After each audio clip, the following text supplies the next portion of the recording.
नमस्कार, माय माउली हिंदी समाचार में आपका स्वागत है और मैं हूँ शेख इस्माइल। ध्यान से ज्ञान प्राप्त होता है, सदगुरु भुलाजी बाबा के पुत्र वामन दादा इंगले ने कहा। प्रतिदिन ध्यान करने से ज्ञान प्राप्त होता है और आध्यात्मिक पथ पर चलकर सुख शांति प्राप्त की जा सकती है। ऐसा श्री सिद्ध महायोग पीठाम सिद्धेश्वर संस्थान के मानद अध्यक्ष सदगुरु भुलाजी बाबा के पुत्र वामन दादा इंगले ने कहा। उन्होंने रविवार को बेला मंडल के भादी गांव में आयोजित आध्यात्मिक सत्संग कार्यक्रम में मुख्य अतिथि के रूप में भाग लिया। संबोधित करते हुए कहा है कि व्यक्ति के पास चाहे कितनी भी संपत्ति क्यों न हो, वो पूर्ण सुख और आनंद नहीं ला सकती। ज्ञान के मार्ग से व्यक्ति शांतिपूर्ण पूर्ण जीवन अपनाकर आत्म साक्षात्कार प्राप्त कर ज्ञानी बन सकता है। इसलिए बच्चों को, बड़ों को, बुजुर्गों को और महिलाओं को प्रतिदिन ध्यान करना चाहिए। इस कार्यक्रम में भुलाजी बाबा के शिष्य तुकाराम, सुकुमार पेटकुले, शंकर नागोशे, सतीश गुरनुले, सुरेश गुरनुले, मुरलीधर नागोशे, नंदकिशोर नागोशे, सुनील शेंडे, कमलेश डांगे, अवलपुर और गरचांदुर ध्यान केंद्र के सदस्य, भादी गांव के बुजुर्ग, ग्रामीण और महिला बड़ी संख्या में शामिल हुए। तुम्ही मानलं पाहिजे की अशा संतांच्या भूमीवर मी येणं म्हणजे मी भाग्यवान। या संत भूमीवर तुकडोजी महाराज येणं म्हणजे आम्ही भी तुकडोजी महाराजांच्या तिथे जाऊन आले। तर आपल्याला या जीवनामध्ये काही ना काही सार्थ करून घ्यायचं म्हणून या वडील माणसांनी इथे आणलं। आम्ही त्या मार्गामध्ये म्हणून तुम्ही आम्हाला इथे बनवलं। काल रक्षाबंधन झालं आणि आज 2-4 दिवस आम्ही रक्षाबंधन चालू असते। तर आपण या बंधनाला थोडीशी वेगळी दिशा दिलो। विचाराचं बंधन म्हणू की आम्ही काल एक बंधन भावाचं झालं, पण आज आमचं बंधन विचाराचं, आमच्या जीवनाला समजण्याचं। जर याच्यावर आपण थोडासा विचार करू तर सत्संग माणसालाच काय पाहिजे? तुकडोजी महाराज या गावाला कशाला आले? भुलाजी बाबा या गावाला कशासाठी आले? काय या गावावरून काहीतरी तुमच्यापासून त्याला काही न्यायचं होतं का? त्या संताला तुम्हाला काही द्यायचं होतं?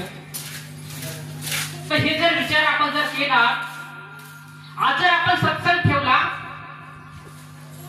या सत्संगाला आपण परिभाषा हे देऊ की आम्ही अज्ञानी आहे म्हणून आम्हाला ज्ञान पाहिजे का? नाही तर आम्ही ज्ञानी माणसं आहे, आम्ही भादीचे माणसं खूप ज्ञानी आहे म्हणून आम्हाला आणि काही ज्ञान पाहिजे। इथे परिभाषा आपण जेव्हा आपण काहीतरी ठेवतो तर त्याचं काहीतरी तात्पर्य येते। आम्ही कमी तरी आहोत म्हणू शकतो, नाही तर आम्ही आध्यात्मिक अगोदरपासून आम्ही संतांच्या मार्गात आहोत, पण आम्हाला अनेक आध्यात्मिक भुलाजी बाबाचं असो, तुकडोजीचं असो, त्याला भुकेला बी आपण म्हणू शकतो। ही जेव्हा आपण परिभाषा आपण ठरवतो, काल रक्षाबंधन भावाचं बहिणीचं होतं, आज कशाचं आपलं बंधन कशासाठी? या संतांच्या आपण या सत्संगाला कशाची परिभाषा देऊ? सत्संग म्हणजे काय? कुणासाठी? भादीमध्ये काही कमी आहे का? ज्ञानाची कमी आहे का? अज्ञानाची कमी आहे का? नाही तर अज्ञान जगामध्ये पसरलं, हे माझं भादी गाव अज्ञानामध्ये जाऊ नये, जेव्हा संतांच्या मार्गामध्ये होता तसंच राहायला पाहिजे का माझी पिढी? याचा काहीतरी उद्देश या पाठीमागे तुमच्या वडील माणसाचा आणि ते उपसरपंच आणि ते भजनी मंडळ यांचा आहे का? जेव्हा आपण विचार करतो तेव्हाच माहित होईल की नाही काहीतरी माझ्या गावाच्या लोकांना तळमळा का आम्ही संतांचे नाव घेतो? तुकडोजी महाराज गुजरून गेले, त्यांचे इथं पाऊल लागले म्हणून का आम्ही इतिहास काढतो? मग इथं सरपंच झाले असेल, पाटलं झाले असेल, मग आम्ही या 50 वर्ष झाले त्याचे काय नाव नाही काढत? आपण जेव्हा आपल्या गावाला जे चांगले माणसं पाय लागून गेले, ज्यांनी चांगलं कार्य केले, त्यांचेच आपण नाव ठेवतो।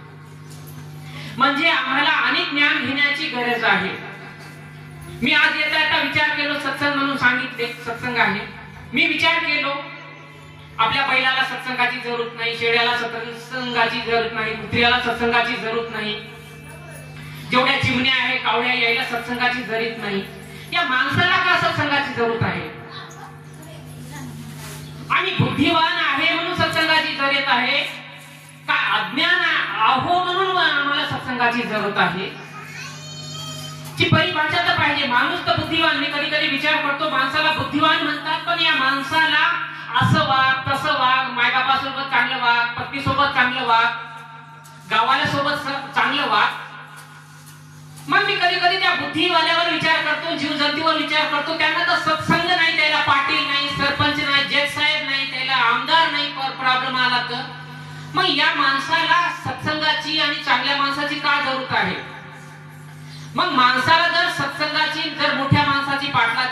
पाटलाची मोठ्या गावाल्याच्या माणसाची जर सत्संगाची जर असेल तर आपण मानायला पाहिजे की आमच्यामध्ये अज्ञान एवढं वेड आहे की आम्ही प्रेमाचं बंधन एखाद्या झगड्यामध्ये तोडून टाकतो.